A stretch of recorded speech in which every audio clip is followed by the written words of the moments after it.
Do that one dance, baby. That one dance.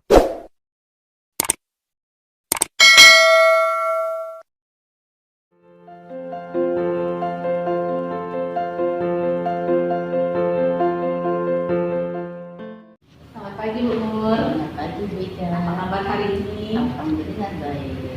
Semoga nanti Bu lagi berpuasa sekarang ya. Iya, Puasa ya sampai akhir, sampai Ramadan lancar, tidak akan Amin. kendala apapun. Terima kasih. Kemudian sehat terus. Amin. Terima kasih. Ibu beberapa hari ini saya lihat Ibu agak sedikit kesel, kemudian agak sedikit senyumnya kurang tulus ya sepertinya itu. Menurut Ibu ada apa ya Ibu ya kira-kira? Ini Bu Ika ya, akhir-akhir ini ya memang sebetulnya selama pandemi ini ya karena kerjaan, ya karena era wifi itu yang membuat saya mungkin semakin pekerjaan semakin menumpuk, jadi keceriaan itu jadi berkurang. Jadi Ibu ya karena banyak pekerjaan, jadi keceriaan itu senyumnya itu jadi agak sedikit berkurang ya karena karena terbebani dengan pekerjaan yang pekerjaan justru, sekolah, iya. kemudian pekerjaan bersama Rumah, siswa, ya, tambahan juga. Iya. Nah, tujuan kita berbincang hari ini, kira-kira menurut Ibu apa yang ingin Ibu dapatkan dari berbincang kita berdua bersama sekarang ini? Apa yang ingin Ibu raih? Apa tujuan apa yang ingin Ibu dapatkan? Ada cara atau metode gimana untuk ada balance antara work dan life. My work and my life itu ada balance, ada keseimbangan. Keseimbangan, Gitu. ya. Gimana caranya itu biar ada dapat Iya. itu? Gitu. Biar tidak bekerja saja Nah, atau biar tidak memenjarakan diri itu juga ada untuk hobi, menyalurkan hobi itu juga tersalurkan, pekerjaan yang tupoksinya juga dapat terlaksana dengan baik. Jadi yang ada keseimbangan. keseimbangan ya pekerjaan dan kehidupan kita sehari-hari. Ya, bagus Ibu.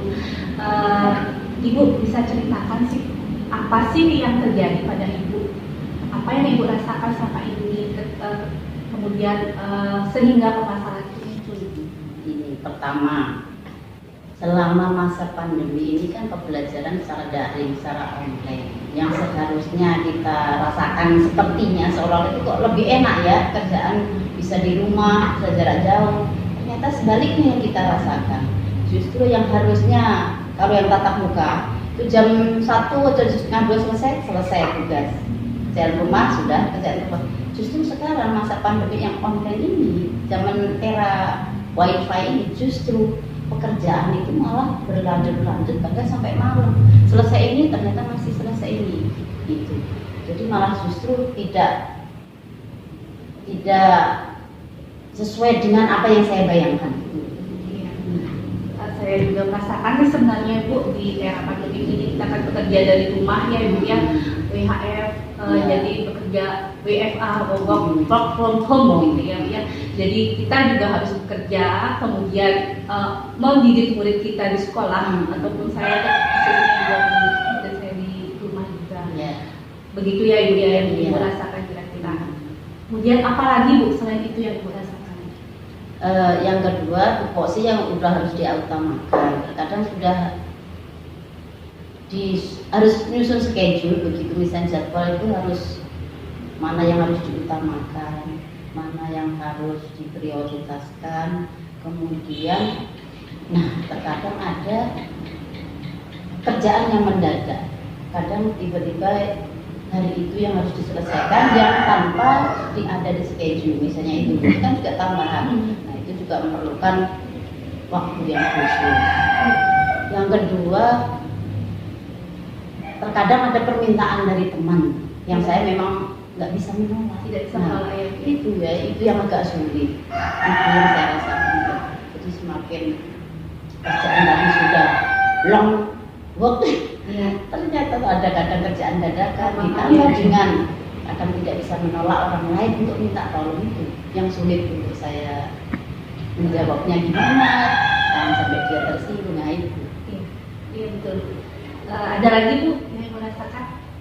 Saya kira sudah cukup itu, cuma mungkin harus diperbaiki dengan schedule.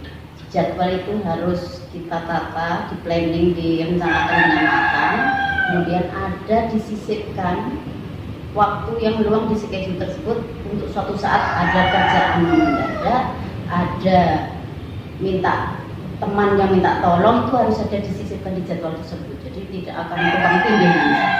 Akan berjalan lancar. Itu pun juga harus sering dilihat, ditengok-tengok mungkin schedule-nya. Di waktu luang, saya pas makan siang itu juga kita harus menengok jadwal ini apa ya. Ada waktunya bisa tenderannya Bu ya.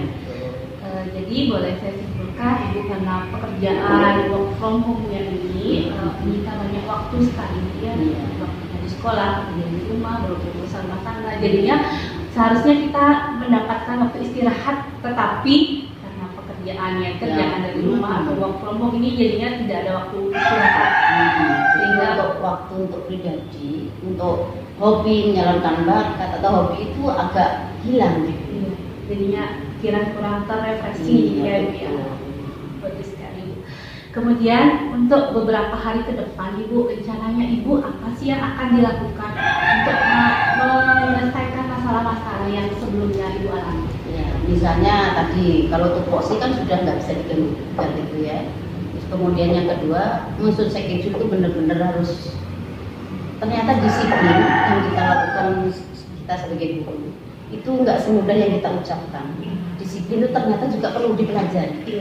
Ya, disiplin ya anak-anak. Terkadang kita ngasih tahu anak, ternyata pelaksanaan itu nggak semudah apa yang kita sampaikan.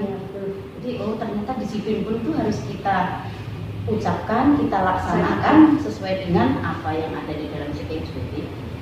Jadi mempelajari atau mempraktekkan schedule yang benar itu pun nggak semudah yang kita bayangkan. Jadi kita harus jadi kalau ngasih tahu anak-anak ternyata hanya yang setelah itu ternyata hanya sekiranya semudah itu, ternyata setelah kita memang tidak ada sulit. Makanya kita harus benar-benar planningnya matang. Benar sekali Bu. Jadi ada lagi Bu, kira-kira apa lagi yang ingin Bu sampaikan?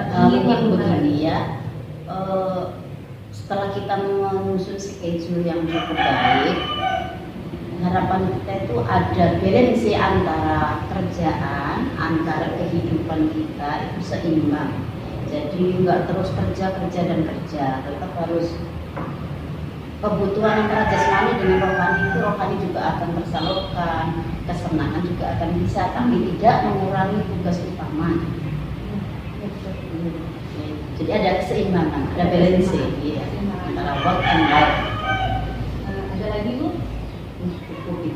Ya, tadi di sini saya dapat simpulkan caranya yang akan dilakukan beberapa hari ke depan itu yaitu memperlakukan keseimbangan ya Bu ya, antara pekerjaan. Mungkin di samping itu tambah ini Bu Ika, saya kan tidak bisa say no to seseorang, nggak bisa nolak seseorang. Nah mungkin dengan cara ini setelah kita kasih di schedule tadi, kita sisipkan waktu untuk suatu saat kerjaan mendadak kita sisipkan di sana.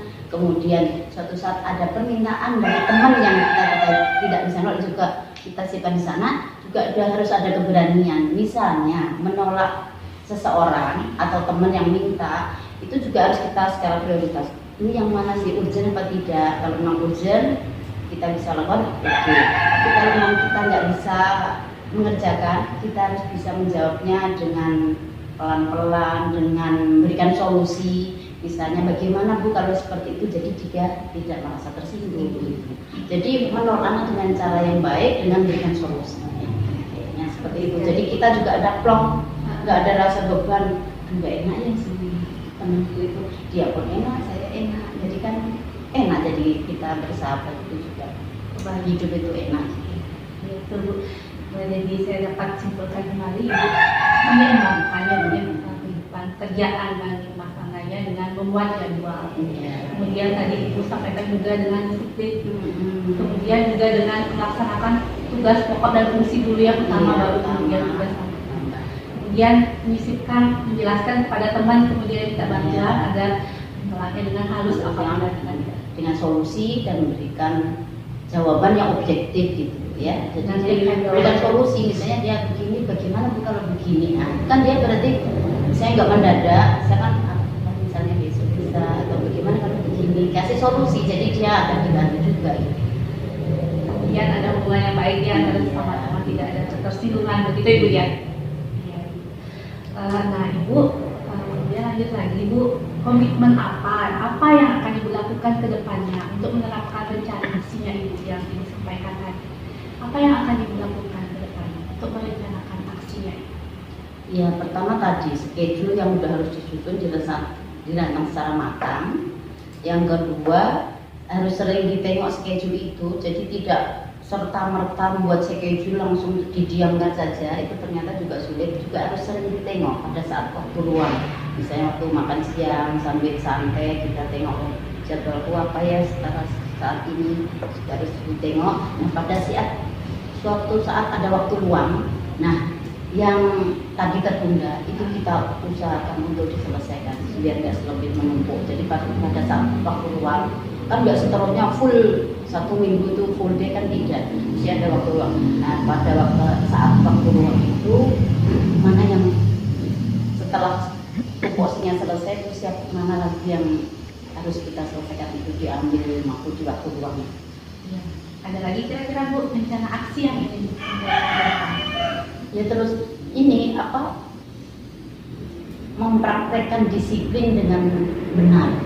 Maksudnya di sini nggak hanya di lidah, nggak akan di lisan saja, tapi benar-benar dipraktekkan dalam kehidupan sehari-hari, baik itu di sekolah, di rumah maupun di masyarakat. Insya Allah kalau nggak seperti itu, mungkin kehidupan itu akan berjalan seimbang, akan berjalan nyaman, juga nggak ada beban dalam hidup. Ya, saya sangat setuju sekali. Nah, disiplin itu terutama ya, hanya gampang dicatat, tapi prakteknya lumayan susah, gitu ya Bu ya. Kemudian Ibu, kapan kira-kira Ibu melaksanakan rencananya Ibu ke depan? Mungkin harus lebih cepat lebih baik ya. Lebih baik ya Bu ya. Jangan sampai menunda hal yang baik itu ditunda. Kalau menunda hal yang baik akan menjadi buruk. Jadi supaya cepat semakin baik. Kalau misalnya hari ini, minggu ini, insya Allah minggu depan harus sudah mulai berjalan. Kira-kira minggu depan ya Bu ya. Semoga semuanya lancar ke depannya berjalan dengan baik. Di akhir ini Bu ya, di akhir berbicara kita, kira-kira kapan kita bisa berbicara lagi berdua dengan Ibu untuk saling men-sharing aksi yang telah Ibu lakukan atau kegiatan untuk mengatasi masalah yang sudah Ibu lakukan kepada saya. Kira-kira 2 minggu atau 3 minggu ke depan Bisa. dan tunggu 3 minggu ke depan ya Bu ya. 3 minggu paling enggak kan sudah berjalan, minggu depannya lagi otomatis kan sudah ada, paling enggak sudah ada rasa yang kita lakukan selama 2 minggu. Minggu ketiga kan berarti sudah ada, oh ini loh, berarti sudah akan ada hasil. Saya tunggu 3 minggu ke depan ya Bu ya untuk sharing lagi terhadap hasil yang sudah dilakukan. Ibu, akhir percakapan saya ucapkan terima kasih ya. Semoga semua yang kita rencanakan kemudian sudah berjalan dengan baik, dan ke depan saya tunggu Ibu lagi di sini. Oke? Terima kasih Ibu, tetap semangat. Semoga bekerjanya sukses, dilancarkan lagi. Terima kasih Bu ya. Terima kasih sama-sama Bu ya. Terima kasih. Do that one dance, baby. That one dance.